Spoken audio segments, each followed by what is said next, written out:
Kamusta mga kapangarap? Ito nga pala si Blade, ang inyong kapangarap. So sabi nga nila, marami sa atin ang mapanghusga.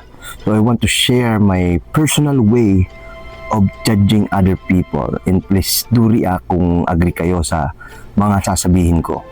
Most of the time, I judge people not based on how intelligent they are, not on how charming they are, not on how charismatic they are, not on words that they say, kahit pa magaling sila magpatawa or conversationalist sila, mas lalo na not on how much money they have. I judge them based on their characters. So ina-identify ko kung weak or strong ang character nila. Makikita mo ang tao kung weak ang character niya kapag hindi siya marunong tumanggap ng criticism. That's the worst characteristic ng isang tao, sabi ni Robert Greene. Alam mo yun, kapag may comment ka sa kanya na negative, parang agad siyang may rebut, may palusot agad. And they think lahat ng bagay, lahat ng sitwasyon, kaya nilang lusutan.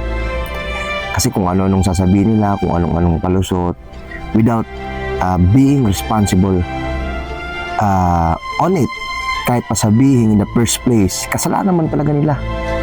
Alam mo yun, yung mga pabiktim. Sa panahon ngayon, observe nyo naman, ang dami ng peke. So pero may paraan para mahuli mo sila. I-criticize mo or i-observe mo kung anong reaction nila kapag may mga taong nagko-comment sa kanila ng masama, on how they react on it. Sure enough, lalabas kung sino sila. Matatanggalan sila ng maskara, mahubaran sila ng maskara. Pagting sa tenga yan pag alam mo na yung mga taong ganun, yung mga weak character, parang pumapagting yung tenga nila once na makarinig agad sila ng bad comments about them. They try to, yung i-depend yung sarili nila, mga ganung bagay. I really hate those kind of people. On the other hand, I like those people with strong characters. Unang-una, sabi ko nga, yung mga marunong tumanggap ng criticism and they try to learn from it. Isa pang ma-observe mo sa taong may strong characteristic is they can work with other people, they can collaborate, they can adapt to stressful situations. Sa madaling salita, you can rely on them because they can take responsibility. People are natural born actors. May kanya-kanya tayong maskara. And choose the people around you. Yun ang una mong i-observe. If they can take responsibility and criticism. Alam mo na yun, kasi hindi naman palaging smooth sailing ang buhay, di ba?